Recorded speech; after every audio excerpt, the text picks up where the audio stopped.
বিশ্বকাপে ভারতের বিপক্ষে ম্যাচ বয়কট না করার জন্য পাকিস্তানকে অনুরোধ করতেই বিসিবির সভাপতি আমিনুল ইসলাম বুলবুলকে ডেকেছে আইসিসি। এমন গুঞ্জন চড়াও হয়ে বেড়াচ্ছে পাকিস্তানের গণমাধ্যমগুলোতে।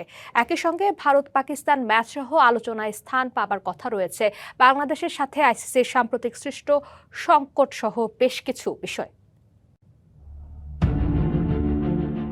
বিশ্বকাপের মাঝেই পিসিবি আর বিসিবির সঙ্গে বৈঠকে আইসিসি। Meeting venue Lahore. রবিবারের গুরুত্বপূর্ণ বৈঠকে যোগ দেওয়ার জন্য সাত সকালে পাকিস্তানে পা রাখেন আইসিসি ডেপুটি চেয়ারম্যান ইমরান খাজা। দুপুর নাগাদ লাহোরে পৌঁছান বিসিবির সভাপতি আমিনুল ইসলাম বুলবুল। সন্ধ্যায় BCB chairman Mohsin Naqvi ICC deputy chairman Imran খাজার সাথে বৈঠকে যোগ দেন বুলবুল। উপস্থিত ছিলেন আইসিসি ও পিসিবির অন্য কর্মকর্তারাও।